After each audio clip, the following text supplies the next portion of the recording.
मुख्यमंत्री धामी ने साधा आम आदमी पार्टी का पर निशाना। कहा, उत्तराखंड में पर्यटकों की तरह घूमने आई थी आम आदमी पार्टी, अब जा चुकी है वापस।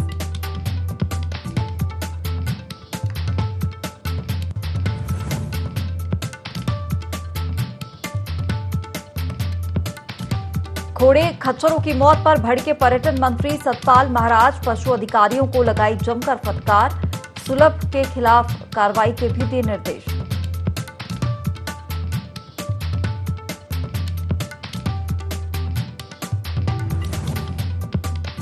हल्द्वानी में एंटी ह्यूमन ट्रैफिकिंग सेल को मिली बड़ी कामयाबी। स्पा सेंटर में छापा मारकर 6 लोगों को किया गिरफ्तार। देह व्यापार अधिनियम के तहत की गई कार्रवाई।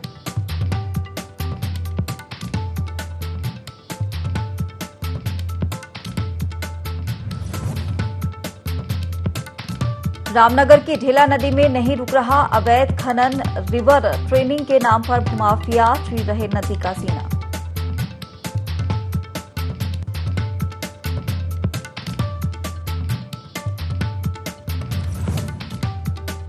और केचुआ की बंदिया तहसील में कांग्रेस पार्टी ने किया प्रदर्शन। पुल निर्माण की उठाई मांग। कहा, 2021 से अब तक नहीं बन पाया पुल, बरसात में होगी लोगों को परेशानी।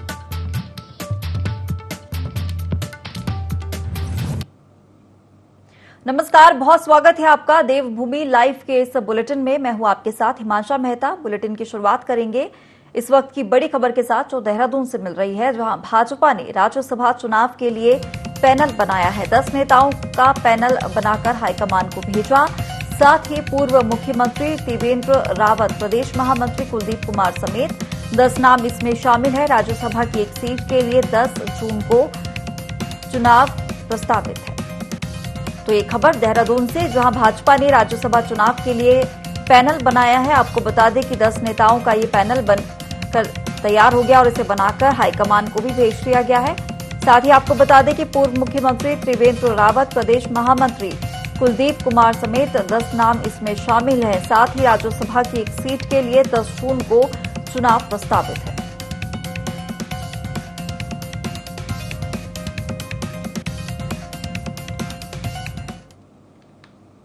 चलिए, तो राज्यसभा चुनाव के लिए पैनल बनकर तैयार है। भाजपा ने पैनल बना लिया है। साथ ही 10 नेताओं को पैनल बनाकर हाईकमान को भी भेज दिया। और इसी के साथ सीधे हमारे साथ हमारे प्रिंसिपल करस्पॉन्डेंट कैलाश बिष्ट हमारे साथ सीधे जुड़ रहे हैं।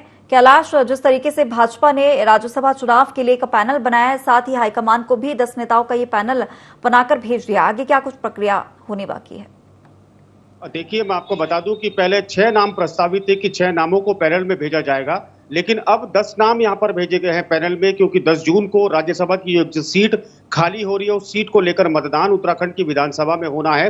और जाहिर तौर पर इस वक्त जो मुख्य जो नाम, इसमें कई नाम है, लेकिन जो मुख्य जो नाम है इस वक्त पूर्व मुख्यमंत्री त्रिवेंद्र सिंह रावत का नाम इसमें सबसे ज्यादा सुर्खियों में है। उसके अलावा और मैं बात करूं, यहाँ पर जो प्रदेश के महामंत्री संगठन है कुलदीप कुमार, उनका नाम, यहाँ पर 2 प्रमुख नाम है जिन नामों की चर्चा लगातार चल रही थी।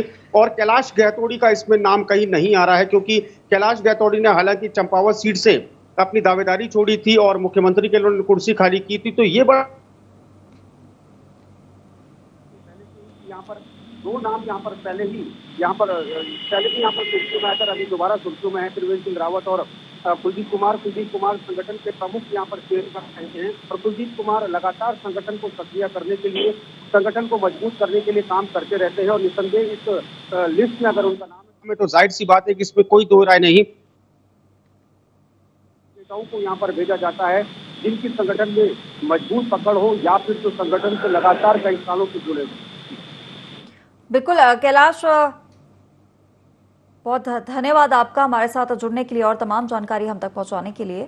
तो यहाँ पर भाजपा ने राज्यसभा चुनाव के लिए पैनल बनाया है और आपको बता दें कि 10 नेताओं का पैनल बनाकर हाईकमान को भी भेज दिया है और आगामी राज्यसभा चुनाव के लिए तैयारियां लगातार अब यहाँ पर भाजपा ने करनी शुरू कर दी है। चलिए, खबरों में आगे बढ़ेंगे। पर्यटन मंत्री सतपाल महाराज ने जलभराव और बाढ़ नियंत्रण को लेकर चमोली जिला कार्यालय में अधिकारियों की बैठक ली है, जहां बद्रीनाथ यात्रा व्यवस्थाओं की समीक्षा की गई।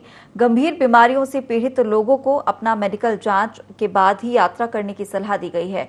साथ ही बैठक में चारधाम यात्रा से होटल, रेस्टोरेंट, सभी व्यवसायियों के आर्थिक लाभ पर भी चर्चा हुई है। मानसून आगमन को लेकर खराब सड़कें ठीक करने के साथ ही बरसात में सड़कों पर जलभराव से निपटने को लेकर निर्देश दिए गए। ट्रक और भारी वाहनों में सवारी ढोने पर प्रतिबंध लगाया गया है। साथ ही हेमकुंड साहिब यात्रा में सुविधाओं के पुख्ता इंतजाम और बैठक में यात्री सुविधाओं को लेकर अधिकारियों की पूरी तरह से अलर्ट रहने के आदेश यहां पर दिए गए हैं।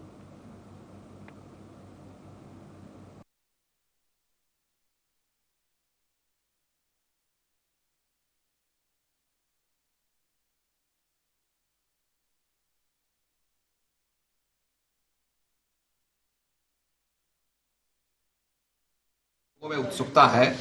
भारत के हर एक प्रांत से लोग यहाँ आना चाहते हैं। इसे थोड़ा हम रेगुलेट कर रहे हैं ताकि व्यवस्थित रहे और कहीं पर भी अव्यवस्था ना हो। इसके लिए जो कैरिंग कैपेसिटी है वो हमने कैलकुलेट की है और उसके मुताबिक ही जो है लोगों को दर्शन हो पाएंगे। इसमें थोड़ी हमने कैपेसिटी को बढ़ाया भी है और जो होटल खाली हैं हम ऐसी व्यवस्था करने जा रहे हैं कि होटल वालों को भी बिजनेस मिले, यात्रा भी हमारी सुचारू चले। तो इसके लिए ऑनलाइन रजिस्ट्रेशन को और इसमें एफिशिएंसी ला रहे हैं और इसके अंदर हम चाहेंगे कि पूरी तरीके से ये कवरेज हो और हर क्षेत्र के लोगों को व्यवसाय मिले और यात्रा हमारी सुरक्षित और सरल रूप से चलती रहे।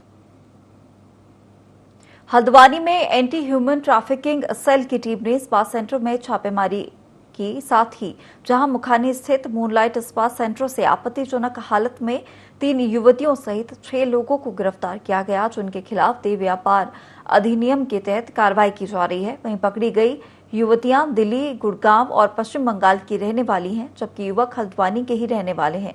सीओ विभा दीक्षित ने बताया कि लंबे समय से स्पा सेंटर की आड़ में अनैतिक देह व्यापार की सूचना मिल रही थी, जिस पर एंटी ह्यूमन ट्रैफिकिंग सेल और पुलिस टीम द्वारा छापामारी की गई, जिसमें 6 लोगों को गिरफ्तार किया गया है। साथ ही स्पा सेंटर को सील करने के लिए प्रशासन को रिपोर्ट भेजी जा रही है।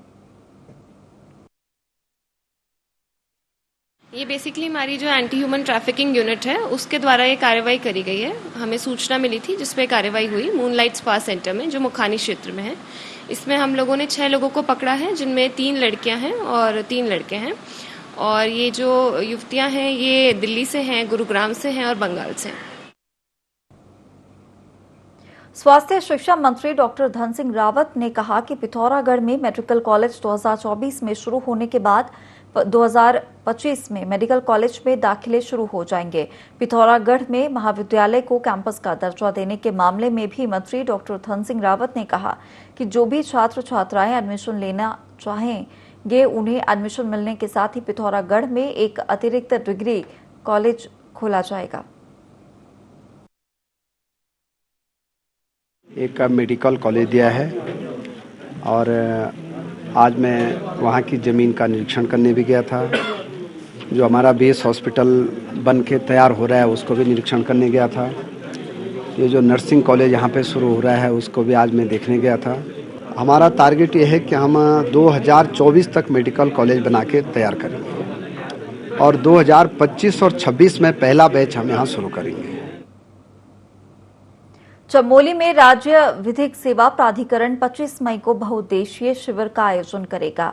ये शिविर सीमांत गांव माणा के निकट गढ़वाल स्काउट के मैदान में लगाया जाएगा, जिसमें सर्वोच्च न्यायालय के वरिष्ठ जज उदय उमेश ललित और उच्च न्यायालय के कार्यवाहक मुख्य न्यायमूर्ति एसके मिश्रा मौजूद रहेंगे। इस दौरान विधिक जागरूकता के साथ केंद्र और राज्य सरकार की जन कल्याणकारी योजनाओं की जानकारी दी जाएगी। वहीं कई विभाग मौके पर ही जन समस्याओं का निराकरण करेंगे।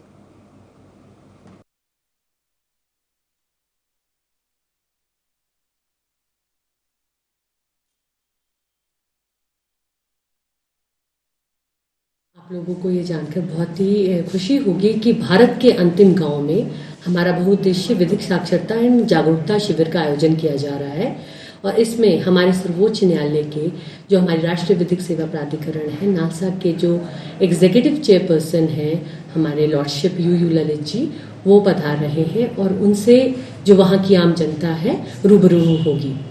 तो निश्चित रूप है कि वो अपनी समस्याएं और जो भी उनको विधिक सहायता चाहिए उसकी जानकारी का वह वहां लाभ उठा सकेंगे।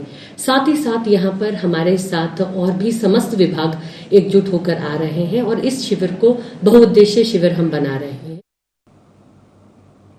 नरेंद्र नगर में उचित मूल्य दुकानों पर बीते 15 दिनों से बायोमेट्रिक मशीन खराब पड़ी है, जिससे उपभोक्ताओं को राशन नहीं मिल पा रहा है। इससे करीब 700 जरूरतमंद परिवार परेशान हैं। विभाग की मशीन की जांच करवा चुका है। खराब मिलने पर अब तक मशीन ठीक नहीं हो पाई है। गरीब उपभोक्ता दुकान के कई चक्कर लगा चुके हैं, लेकिन समस्या का समाधान नहीं हो पा रहा है।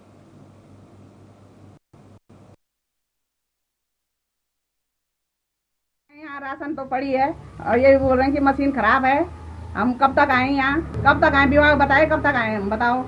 हम तो परेशान हो गए यहाँ। या तो आप बायोमेट्रिक मशीन बंद कर दीजिए या फिर हमें राशन दिलवा, मतलब राशन की कोई सुविधा ऐसी कीजिए जो हमें राशन मिल सके। कर काट के परेशान होगी। जो है कई दिनों से जो है मेरी मशीन जो है खराब चल रही है। इसकी जानकारी मुझे जो है विभाग को भी कई बार दे रखी है। एक्सपर्ट भी आके जो है कह के चला गया कि मशीन खराब है। विभाग को इसकी सूचना दे चुका हूँ, तब अभी तक जो है इसकी कोई प्रक्रिया नहीं हुई है। लोग आ रहे हैं, जा रहे हैं, भीड़ लगा रहे हैं और परेशान कर रहे हैं कि हमें राशन कब मिलेगी। राशन मेरी पूरी भरी पड़ी है। मुझे जो है इसका शीघ्र जवाब दे ताकि जनता का हक मिले। चलिए और अब खबर देहरादून से, जहां सीएम धामी ने आम आदमी पार्टी पर निशाना साधा है। दिल्ली में उत्तराखंड के प्रवासी नागरिकों के साथ संवाद के दौरान उन्होंने कहा कि उत्तराखंड में पर्यटकों की तरह घूमने आई थी आम आदमी पार्टी, अब वापस जा चुकी है। आम आदमी पार्टी ने उत्तराखंड की जनता के साथ छल करने की कोशिश की है। तो ये बड़ी खबर देहरादून से आपको बता रहे हैं, जहां सीएम धामी ने आम आदमी पार्टी पर निशाना साधा है। उन्होंने दिल्ली में उत्तराखंड के प्रवासी नागरिकों के साथ संवाद के दौरान कहा कि उत्तराखंड में पर्यटकों की तरह घूमने आई थी आम आदमी पार्टी, अब वापस जा चुकी है। आम आदमी पार्टी ने उत्तराखंड की जनता के साथ छल करने की कोशिश की है। तो यहाँ पर मुख्यमंत्री धामी ने आम आदमी पार्टी पर निशाना साधा है और उत्तराखंड के प्रवास के दौरान उन्होंने ये कहा कि उत्तराखंड में पर्यटकों की तरह आम आदमी पार्टी घूमने आई थी, जो अब चली गई है। साथ ही उन्होंने ये भी कहा कि जनता के साथ उन्होंने छल करने की कोशिश की है।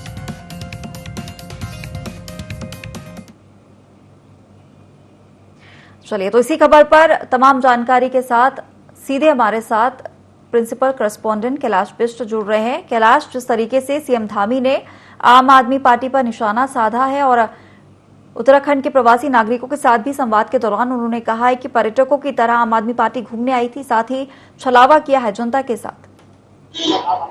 बिल्कुल, देखिए मैं आपको बता दूं कि कल मुख्यमंत्री दिल्ली दौरे पर थे और दिल्ली दौरे के दौरान उन्होंने जो प्रवासी उत्तराखंडी थे उनसे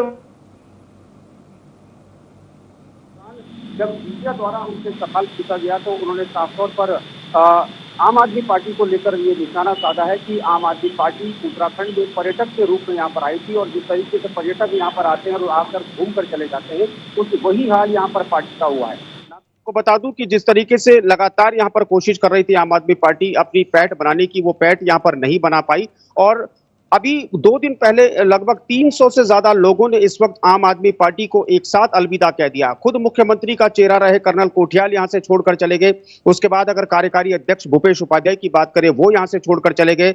जो सैनिक प्रकोष्ठ के जो तमाम लोग थे, उन तमाम लोगों ने सामूहिक रूप से एक साथ इस्तीफा देकर दिल्ली के मुख्यमंत्री और जो इनके केंद्रीय संयोजक है अरविंद केजरीवाल, उनको अपना इस्तीफा सौंपा था। तो कहीं ना कहीं साफ तौर पर यह लग रहा है कि जो पार्टी की स्थिति है वो ठीक नहीं, और ऊपर से खुद मुख्यमंत्री ने भी इस बात को माना है कि यहाँ पर जो पर्यटक जिस तरीके से हर साल यहाँ पर आते हैं, 4 से 5 दिन यहाँ पर पर्यटक रहते हैं, खासतौर पर पर्यटक सीजन में, और जब वो घूम लेते हैं तो उसके बाद चले जाते हैं। वही संज्ञा यहाँ पर आम आदमी पार्टी को भी प्रदेश के मुख्यमंत्री पुष्कर सिंह धामी ने दी। जी बिल्कुल कैलाश, जो तरीके से आम आदमी पार्टी के नेता हो या कार्यकर्ता हो, लगातार यहाँ पर उनके पार्टी को छोड़ने का सिलसिला जारी है। लेकिन अगर बात करें जिस तरीके से आम आदमी पार्टी से लोग बाहर आ रहे हैं, क्या कुछ कारण अभी सामने आ पाए हैं?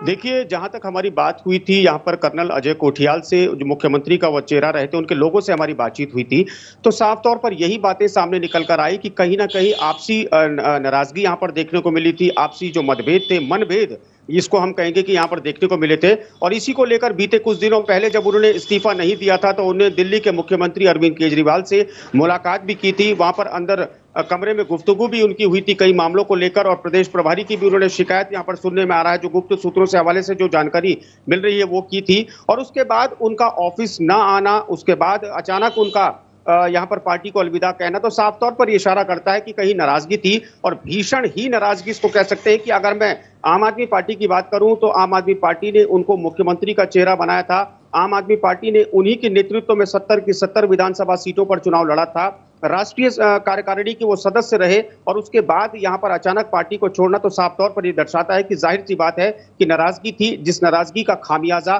300 से ज्यादा लोगों को भुगतना पड़ा, और खामियाजा आम आदमी पार्टी को भी उत्तराखंड में भुगतना पड़ा। बिल्कुल कैलाश, लेकिन जिस तरीके से यहाँ पर नाराजगी की जो आप बात कह रहे हैं, ये दोनों तरफ से नाराजगी यहाँ पर दिखाई दे रही है, क्योंकि इस्तीफा देने के बाद भी उन्हें किसी तरीके से मनाने की यहाँ पर पार्टी की तरफ से कोशिश नहीं की गई है। देखिए, जब प्रदेश प्रभारी दिनेश मोनिया से इस पूरे मामले में बात हुई थी तो उनका साफ तौर पर यह कहना था कि जो नए मनोनीत हुए हैं दीपक,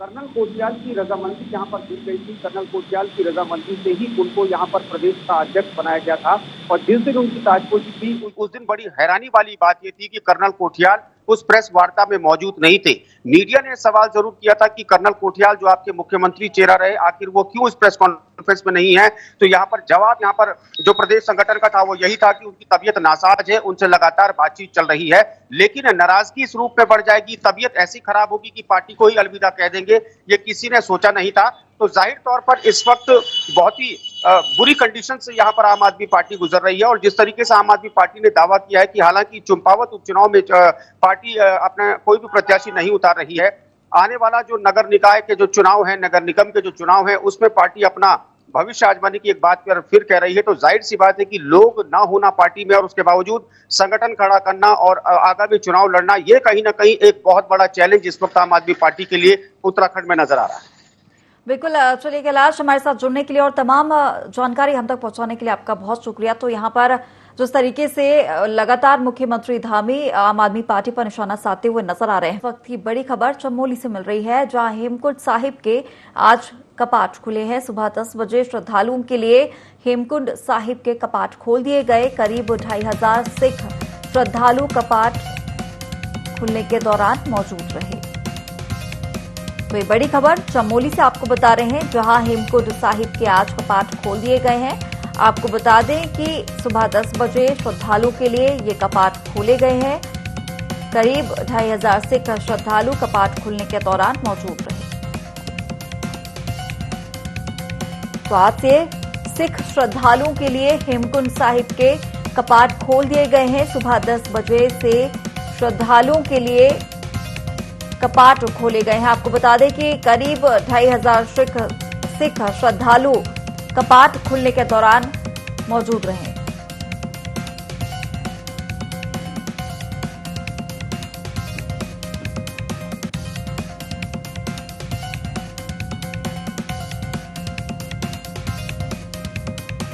तो ये खबर आपको चमोली से बता रहे हैं, जहां हेमकुंड साहिब के आज कपाट खोल दिए गए हैं। आपको बता दें कि करीब 2500 सिख श्रद्धालु कपाट खुलने के दौरान मौजूद रहे हैं। साथ ही सुबह 10 बजे से श्रद्धालुओं के लिए ये कपाट खोल दिए गए हैं।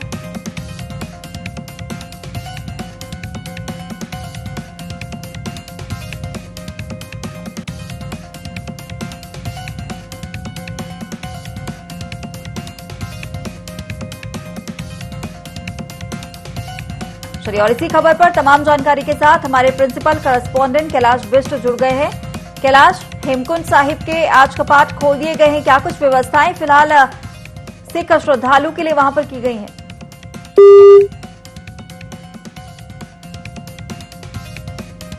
तो हेमकुंड साहिब के आज कपाट खोल दिए गए हैं। आपको बता दें कि सुबह 10 बजे से ही श्रद्धालुओं के लिए ये कपाट खोल दिए गए, और इस दौरान करीब 2500 सिख श्रद्धालु इस दौरान मौजूद रहे हैं।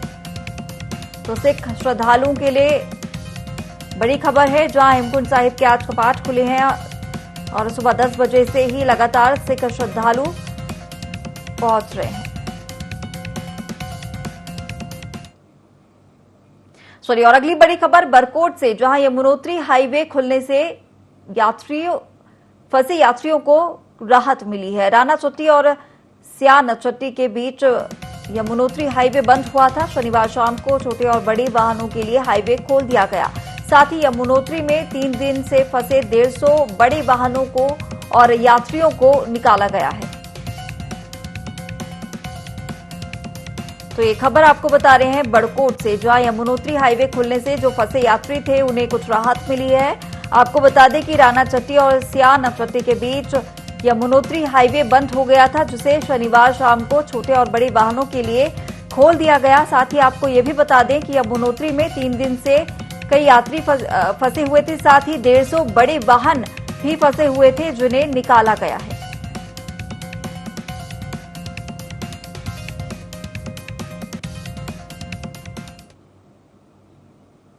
चलिए आगे बढ़ेंगे। किच्छा में पुलिस नशे के खिलाफ अभियान चला रही है, जिसके तहत पुलिस ने ग्राम कुरैया पैराफिट के पास एक आरोपी को गिरफ्तार किया है। आरोपी के पास से नशे के 116 इंजेक्शन, 1200 टैबलेट और कैप्सूल बरामद किए गए।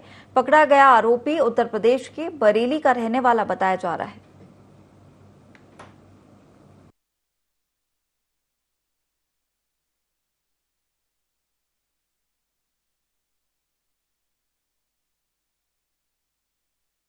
हमारी टीम काफ़ी समय से लगी हुई थी, तो इसमें कोतवाली इंस्पेक्टर और एसएसआई किच्छा के नेतृत्व में इनको एक बड़ी सफलता मिली, जिसमें एक नशे के बड़े तस्कर को हम लोगों ने गिरफ्तार किया, जिसके पास से बड़ी मात्रा में नशीली इंजेक्शन, कैप्सूल और टैबलेट की खेप मिली है। इसमें लगभग 122 इंजेक्शन हैं, 1000 से अधिक इसमें टैबलेट्स हैं और लगभग 200 कैप्सूल हैं इसमें। तो इसमें जो कार्रवाई की गई, उस कार्रवाई के अंतर्गत इनकी जो है पूरा ट्रेस किया गया चेन की, कहाँ से लाते हैं और कहाँ पे इसको सेल करते हैं। तो बेसिकली लालपुर और किच्छा क्षेत्र में इन नशीली दवाओं को बेचना पाया गया। केदारनाथ यात्रा के दौरान गंभीर बीमार तीर्थयात्रियों को एयरलिफ्ट किया जा रहा है। अभी तक 60 से अधिक गंभीर बीमार और खाई में गिरने वाले यात्रियों का रेस्क्यू कर उन्हें एयरलिफ्ट किया गया। बता दें कि जिला प्रशासन की ओर से तीर्थयात्रियों के स्वास्थ्य को देखते हुए उन्हें तत्काल इलाज मुहैया कराया जा रहा है। वहीं अभी तक केदारनाथ धाम की यात्रा में 23 तीर्थयात्रियों की मौत हो चुकी है, जहां 22 तीर्थयात्रियों की हार्ट अटैक से मौत हुई है। वहीं एक तीर्थयात्री की मौत खाई में गिरने से हुई। आपको बता दें कि गौरीकुंड से केदारनाथ धाम की दूरी 19 किलोमीटर है और यहां पैदल चलने में काफी दिक्कतें होती हैं। साथ ही धाम में हर दिन दोपहर बाद मौसम खराब हो जाता है और बारिश होने से ठंड बढ़ जाती है। इसके बाद भी तीर्थयात्री बचाव को लेकर पूरे संसाधनों के साथ नहीं पहुंच रहे हैं, जिसे लेकर उन्हें लगातार परेशानियों का सामना करना पड़ रहा है।